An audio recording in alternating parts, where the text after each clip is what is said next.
हे पंचकर्म 3 टप्प्यामध्ये केले जाते। त्याचे 3 टप्पे कुठले? तर पूर्वकर्म, मुख्य कर्म आणि पश्चात कर्म। तर पूर्वकर्म मध्ये स्नेहन आणि स्वेदन या 2 उपकर्मांचा समावेश केलेला आहे। स्नेहनाचे 2 प्रकार पडतात, एक बाह्य स्नेहन आणि दुसरे आभ्यंतर स्नेहन। बाह्य स्नेहन म्हणजे काय? तर औषधी तेल शास्त्रीय पद्धतीने अंगाला लावून शरीरामध्ये तेल जिरवणे।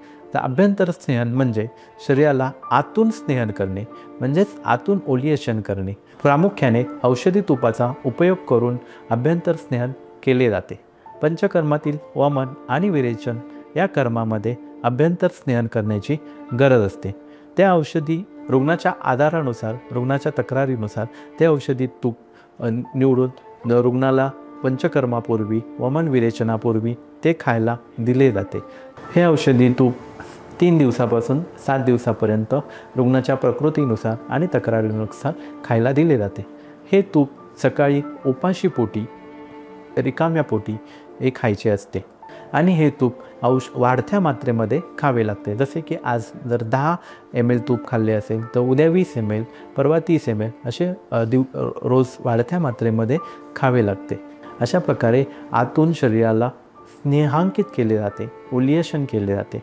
यानंतर आपण स्वेदन या उपकर्माची माहिती बघू आहेत। स्वेदनमध्ये औषधी पाण्यामध्ये टाकून त्याचे काढे तयार केले जातात। त्याच्यापासून तयार होणारी जी वाफ आहे त्याने स्टीम दिली जाते, त्याला स्वेदन असे म्हणतात। ह्या स्वेदनाचे ग्रंथामध्ये अनेक प्रकार वर्णन केले जातात, परंतु व्यवहारात केले जाणारे स्वेदनाचे प्रकार म्हणजे नाडी स्वेद असेल, ताप स्वेद असेल याचा समावेश होतो।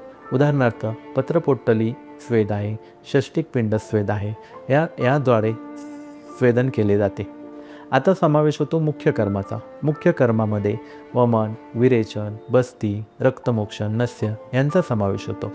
पश्चात्कर्म म्हणजे काय? तर मुख्य कर्मानंतर आहार विहार कसा असावा, किती दिवस करावा, त्याचे पालन किती करावे याचा पश्चात्कर्मामध्ये समावेश होतो। ज्याप्रमाणे एखादे ऑपरेशन करण्यापूर्वी ॲलोपॅथीमध्ये pre op, operation, post op ही कर्मे केली जातात, त्या पद्धतीने आयुर्वेदात सुद्धा पूर्वकर्म, मुख्य कर्म, पश्चात्कर्म अशा पद्धतीने पंचकर्म केले जाते।